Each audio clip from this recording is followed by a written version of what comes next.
கற்றறிந்த சான்றோர்களால் நிறைந்திருக்கும் இந்த அவைக்கு என் பணிவான வணக்கங்கள். இன்றைய தலைமுறையினரிடம் பெரிதும் ஆதிக்கம் செலுத்துவது சமூக ஊடகங்களே அப்படிங்கிறது. அப்படின்னா கைப்பொண்ணுக்கு கண்ணாடி தேவையா அப்படிங்கிற மாதிரி ரொம்ப வெட்ட வெளிச்சமான எல்லாராலும் ஒப்புக்கொள்ளப்பட்ட ஒரு விஷயம். ஆனா இதுல யோசிக்கிறதுக்கு என்ன இருக்குன்னா, இன்றைய இளைஞர்களுக்கு தமிழில் பிடிக்காத ஒரு சொல்னா ஆதிக்கம், ஆங்கிலத்துல டாமினன்ஸ். நீங்க ஒரு தடவைக்கு 2 தடவை அவங்க அறைக்கு எட்டி பார்த்தீங்கன்னா டமார்னு கதவை அடிச்சு மூடுவாங்க. யாருக்கிட்டதான் பேசிட்டு இருக்க கொண்டா அப்படின்னு அவங்களுடைய மொபைலை பிடுங்கினால் அடுத்த நிமிடம் நீங்கள் பிளாக் செய்யப்படுவீர்கள். ஆனா இதைத்தான் சமூக ஊடகம் செஞ்சுக்கிட்டு இருக்கு. எப்படி அனுமதிக்கிறாங்க? தம்பி இன்னைக்கு இட்லி அருமையா இருக்கு, கூட 2 இட்லி வச்சுக்கோ அப்படின்னு நீங்க வலியுறுத்தினீங்கன்னா அந்த பையன் அடுத்த 2 மாசத்துக்கு இட்லி பக்கம் திரும்பவே மாட்டான். அவ்வளவு ஒரு பிடிவாதம். அப்படிப்பட்டவன் சமூக ஊடகம் திரும்ப திரும்ப காண்பிக்கும் அந்த சஜஷன்ஸ்களை எதுக்காக ஏற்றுக்கொள்கிறான்? நம்ம ஜீவந்திக்கு அம்மா மாதிரி யாராவது அம்மா, பாப்பா இன்னைக்கு கோவிலுக்கு போகணும், நீ என்ன வேணா உறுத்து, கருப்பை தவிரன்னு சொன்னா தேடி பிடிச்சு கந்தலான அரத பழசான கருப்பு நிறத்தை போட்டு வர ஒரு போராட்ட குணம் இந்த பிள்ளைகளுக்கு இருக்கு. ஆனா இதுதான் ட்ரெண்ட், இதுதான் ட்ரெடிஷன் சமூக ஊடகம் இவர்களிடம் திணிப்பதை எதற்காக ஏற்றுக்கொள்கிறார்கள்? என்ன மாயவலை பின்னுது? நாமளே கூட ஒரு நாளைக்கு சராசரியாக 2600 முறை நம்முடைய செல்போன்களை தொடும் அந்த மாய மந்திரம் என்ன தூண்டில் போடுது அப்படிங்கறதெல்லாம் தெரிஞ்சுக்கிறதுக்கு முன்பு நான் உங்களுக்கு சில மீன் வகைகளை பத்தி முதல்ல சொல்ல விரும்புறேன். அதாவது இந்த மீன்கள் தன்னோட பெரிய அளவுல இருக்கிற மீன்களை பார்க்கும்போது எப்படி ரியாக்ட் பண்ணுது அப்படின்னு பாக்குறதுக்கு ஒரு ஆராய்ச்சி செஞ்சிருக்காங்க. இதுல 2 விதமான மீன்கள் ரொம்ப வித்தியாசமாக செயல்பட்டிருக்கு. ஒண்ணு கப்பி மீன்கள், கப்பி ஃபிஷ். இது என்ன பண்ணுமா, எதிரியை பார்த்தோன்னே இதோடைய மூளை 45% அதிகமாக வேலை செய்ய ஆரம்பிச்சு எல்லா மீன்களும் ஒன்று கூடி அந்த எதிரியை எதிர்க்குமா. 2வது வகை பஃபர் ஃபிஷ், பஃபர் மீன்கள். இது எதிரியை பார்த்தோன்னே அந்த காற்றை உள்ளிழுத்து தன்னுடைய அளவை பெருசாக்கி நான் பெரியாளுடா அப்படின்னு காமிச்சு எதிரியை மிரட்டி காப்பாற்றி கொள்ளும் ஒரு தன்மை அதுக்கு இருக்கு. இதுக்கு இடையில டால்பின்ஸ் இருக்குல்ல, ரொம்ப குறும்புத்தனமான மீன். என்ன செய்யும், வேணும்ட்டே போய் இந்த பஃபர் மீனை குத்த வேண்டியது. இது அப்படியே உருவத்தை பெருசாக்கின உடனே ஒரு பால் மாதிரி கேட்ச் போட்டு விளையாடும் தன்மை டால்பின்களுக்கு இருக்கு. அதைத்தான் சமூக ஊடகம் நம்முடன் செய்து கொண்டிருக்கிறது. பாரதி கண்ணன் என் தோழன்ல எழுதுவான், உள்ளத்திலே கர்வம் கொண்ட போதினில் ஓங்கி அடித்திடுவான் அப்படின்னு. இதுதான் ஒரு நல்ல நண்பனுக்கான அடையாளம். ஆனா இதுக்கு எதிர்மாறான வேலையை தான் சமூக ஊடகம் செஞ்சுக்கிட்டு இருக்கு. நீ பெரியாளு, உன்னைத்தான் உலகமே கவனிச்சுக்கிட்டு இருக்கு, சூரியன் உதிக்கிறதே உனக்காக தான், உன்னோட போஸ்டுக்காக தான் எல்லாரும் காத்துட்டு இருக்காங்க அப்படின்னு ஒரு மமதையை, ஒரு போதையை முதல்ல நமக்குள்ள ஊட்டுது. அதுக்கப்புறம் இங்க பாரு 1000 லைக்ஸ் வந்துருச்சு, 10,000 வியூ வந்துருச்சுன்னு சொல்லி சொல்லி அந்த போதையை குறைய விடாமல் பார்த்து கொண்டிருப்பதுதான் அதோடைய முதல் சூட்சுமம். ஆனா உண்மை என்னன்னா, அந்த 1000 பேர்ல ஒரு 300-400 பேரு தெரியாம ஸ்க்ரோல் பண்ணும்போது கைப்பற்றிருக்கும். ஆனா நம்ம கணக்குல 400 வியூ வந்துடும். அடுத்த 300-400 பேர் என்னதான் போட்டிருக்கான்னு பார்க்க போயிட்டு ஒரு 30 செகண்ட் வெளியே வந்துருவாங்க. ஆனா அதுவும் நம்முடைய கணக்குல வரும். நமக்கு அப்படியே ஏறிடும், 400 பேர் 800 பேர் என்னோட வீடியோவை பார்த்துட்டாங்கன்னு. அதுக்கு அடுத்து மிச்சம் இருக்கவங்க நமக்கு தெரிஞ்சவங்க. இன்னைக்கு நாம லைக் போட்டா இவன் நமக்கு திருப்பி போடுவான் அப்படிங்கிற ஒரு பண்டமாற்று முறையில லைக்குகள் பரிமாறப்படும்.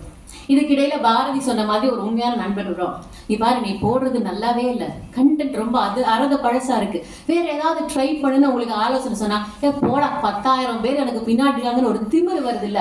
அந்த திமிரை வைத்துத்தான் சமூக ஊடகம் முதல்ல தன்னோட பிடியில நமக்கு வச்சுக்குது. அதுக்கடுத்து என்ன பண்ணுதுன்னா, நமக்கு பிடித்த விஷயங்களை மட்டுமே கண்ணில் படுற மாதிரி ஒரு வேலையை செஞ்சிட வேண்டியது.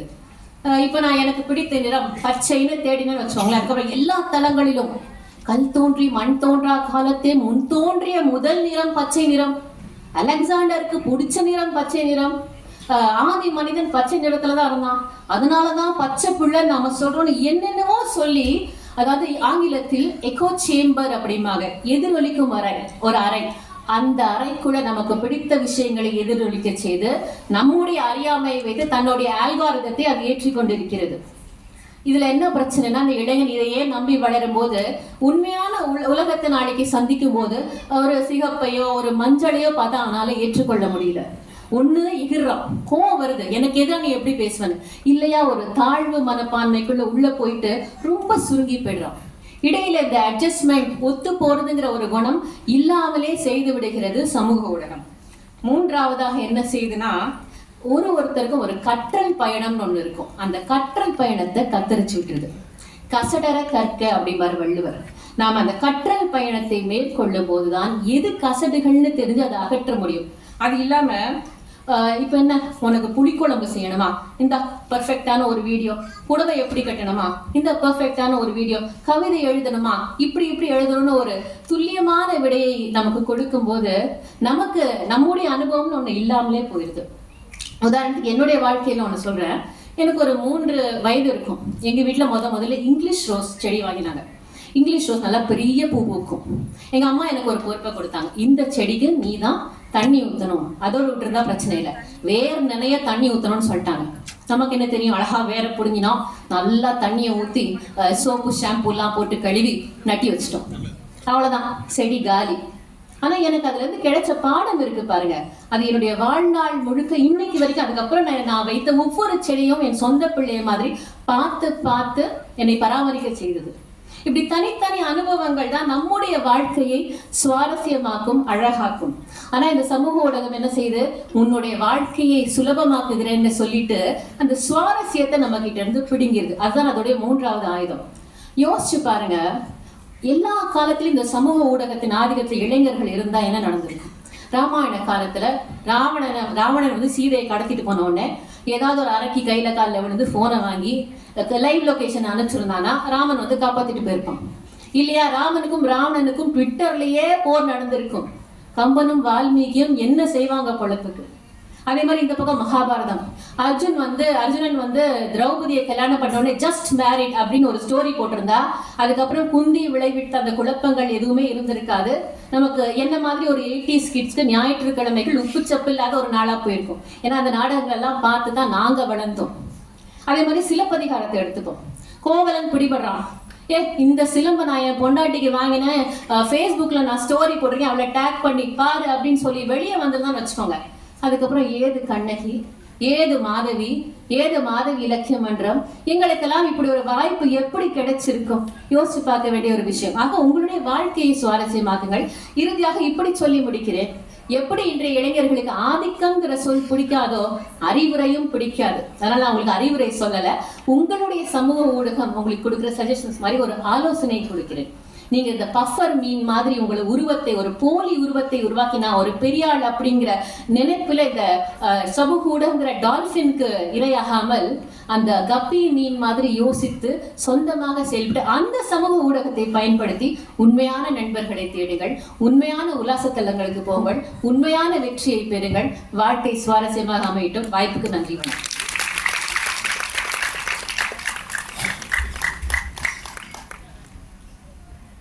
நிறைய நல்ல கருத்துக்களை சொல்லிட்டு போயிருக்காங்க. எனக்கு ஒரே ஒரு சந்தேகம் தான், இந்த நிகழ்ச்சி முடிச்சுட்டு இப்போ நான் போய் ஃபேஸ்புக்கில் போடலாமா போடக்கூடாதாங்கிறது தான் எனக்கு ஒரு சின்ன பயமாகவே இருந்தது. வாழ்த்துக்கள் சொன்னால தான். அடுத்து இளைஞர்களின்